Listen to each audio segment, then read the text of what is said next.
Let's look at the first video. I hope you'll think it's a good example of harmony, and then speak a little bit about how it comes about.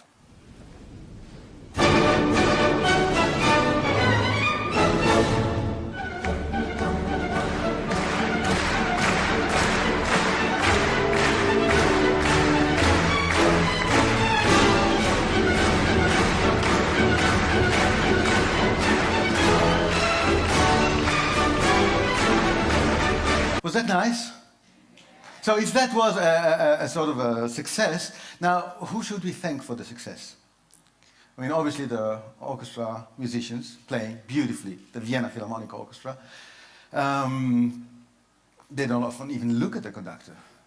And then you have the clapping audience, yeah, actually taking part in doing the music. You know, Viennese audiences usually don't interfere the music. Yeah? This is the closest to an oriental belly dancing feast that you ever get in Vienna. Yeah? Unlike, for example, in Israel, where audiences cough all the time. Yeah? You know, Arthur Rubinstein, the pianist, used to say that anywhere in the world, people that have the flu, they go to a doctor. In Tel Aviv, they come to my concerts. So that's a sort of a tradition. But Viennese audiences do not do that. But here they go out of the regular, just to be part of that, to become part of the orchestra, and that's great. You know, audiences like you, yeah, make the event. But what about the conductor?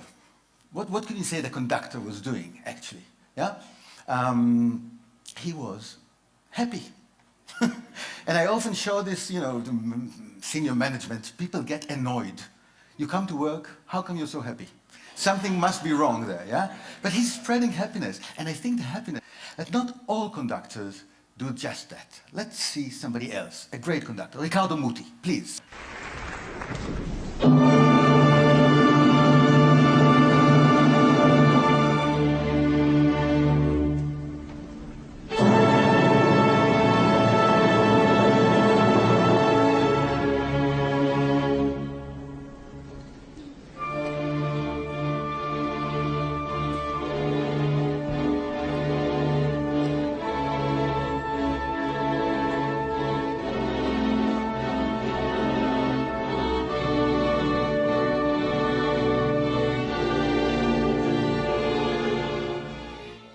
Very short, but you could see it's a completely different figure, right? He's awesome, he's so commanding, yeah? So clear, maybe a little bit over clear. Can we have a little demonstration? Would you be my orchestra for a second? Can you sing, please, the first note of Don Giovanni? You have to sing, oh, and I'll stop you, okay? Ready? Well, come on, with me. If you do it without me, I feel even more redundant than I already feel. So please, wait for the conductor. Now, look at me, and I stop you. Let's go.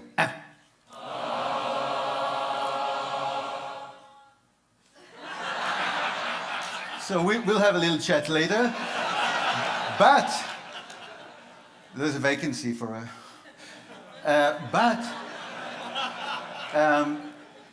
you could see that you could stop an orchestra with a finger. Now, what does Riccardo Muti do? He does something like this. Oh... And then, sort of... So not only the instruction is clear, but also the sanction. What will happen if you don't do what I tell you to do? So, does it work? Yes, it works. To a certain point. When Muti is asked, why do you conduct like this? He says, I'm responsible. What happened to Muti? 3 years ago, he got a letter signed by all 700 employees of La Scala, musical employees, I mean the musicians, saying, you're a great conductor, we don't want to work with you, please resign. Why? Because you don't let us develop, you're using us as instruments, not as partners, and our joy of music, etc., etc. So he had to resign. Isn't that nice? No, he's a nice guy, he's a really nice guy, but well, can you do it with less control, or with a different kind of control? Let's look at the next conductor, Richard Strauss.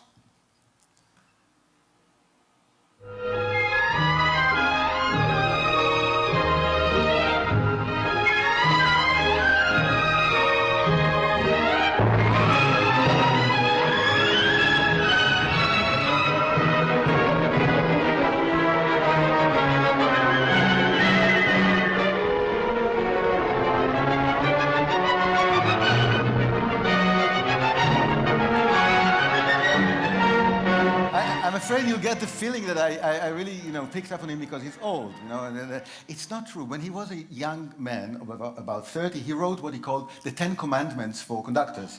First one was, if you sweat by the end of the concert, it means that you must have done something wrong. That's the first one. The fourth one you like better. It says, never look at the trombones. It only encourages them.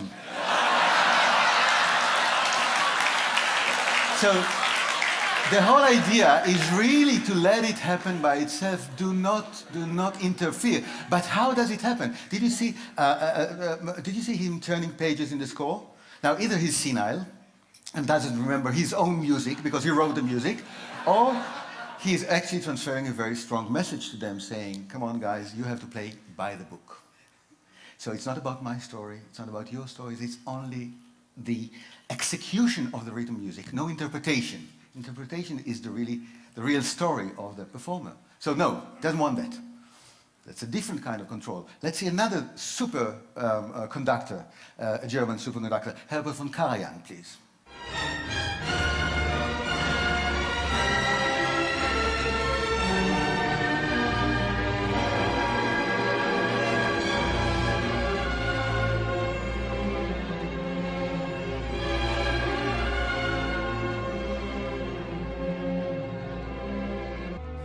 What's different? Did you see the eyes? Closed. Did you see the hands? Did you see this kind of movement? Let me conduct you twice. Once like a Muti, and you'll clap. Just once, and then like Karajan. Let's see what happens, okay? Like Muti. Be ready? Because Muti... Okay? Ready? Let's do it. And then. Good. Now like a Karajan. Since you're already trained, let me concentrate, close my eyes. Come. Why not together? Because you didn't know when to play. Now, I can tell you, even the Berlin Philharmonic don't know when to play. Yeah? But I'll tell you how they do it. No cynicism. This is a German orchestra, yes? They look at Karajan, and then they look at each other. Like... Do you understand what this guy wants?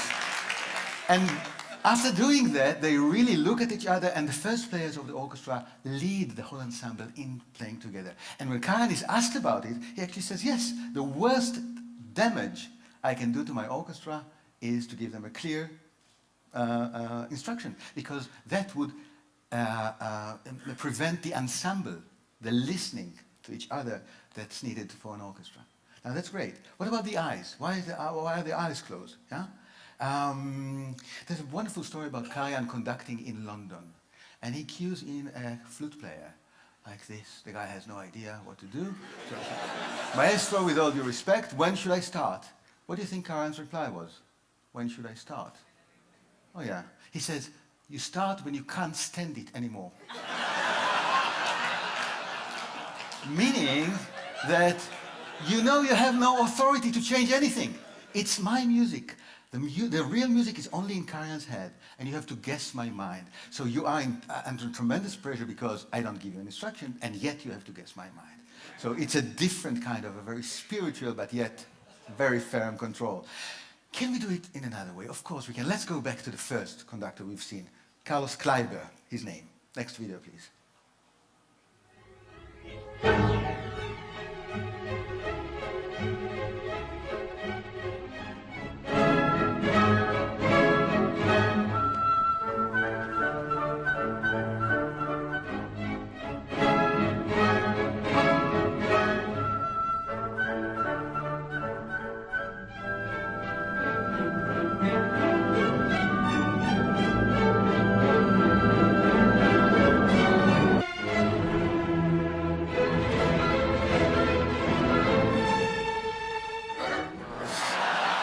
Yeah, well, it is different, but isn't that control in the same way? No, it's not, because he is not telling them what to do.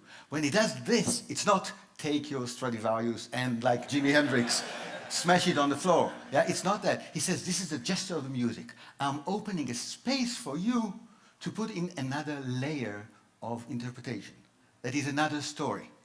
But how does it really work together if it doesn't give them instructions? It's like being on a roller coaster. Yeah? You're not being given any instructions. But the forces of the process itself keep you in place. That's what he does. The interesting thing is, of course, that the roller coaster does not really exist. It's not a physical thing. It's in the players' heads. And that's what makes them into partners.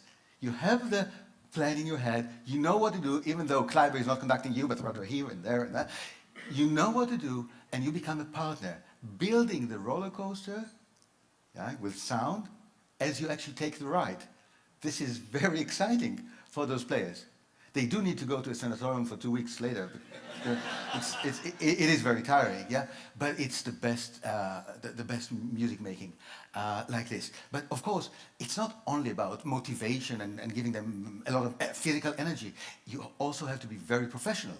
And look again at this Kliber. Can we have the next video quickly to see what happens when there's a mistake?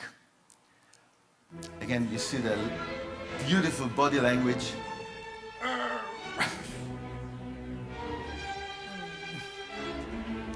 And now there's a trumpet player who does something not exactly the way it should be done. Go on with the video. Look. See? Second time for the same player. And now the third time for the same player.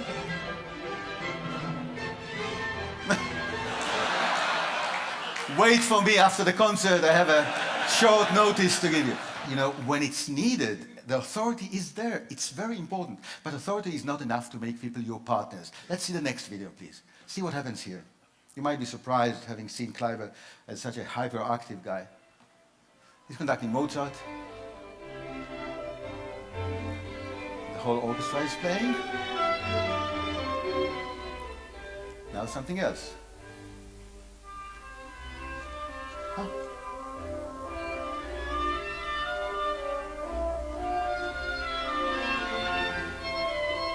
See?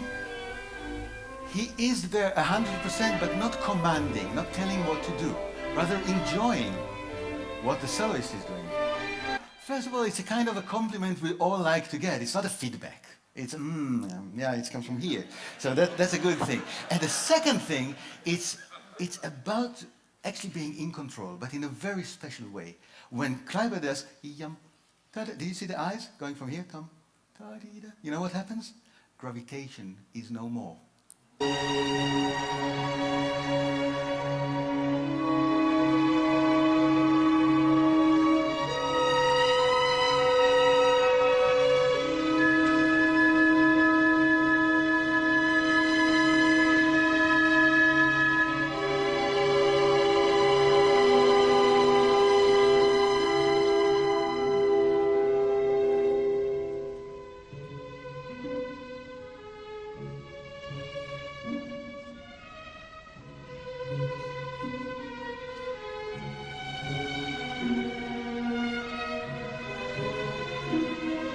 The face of Muti at the beginning. Muti had a wonderful expression, but only one.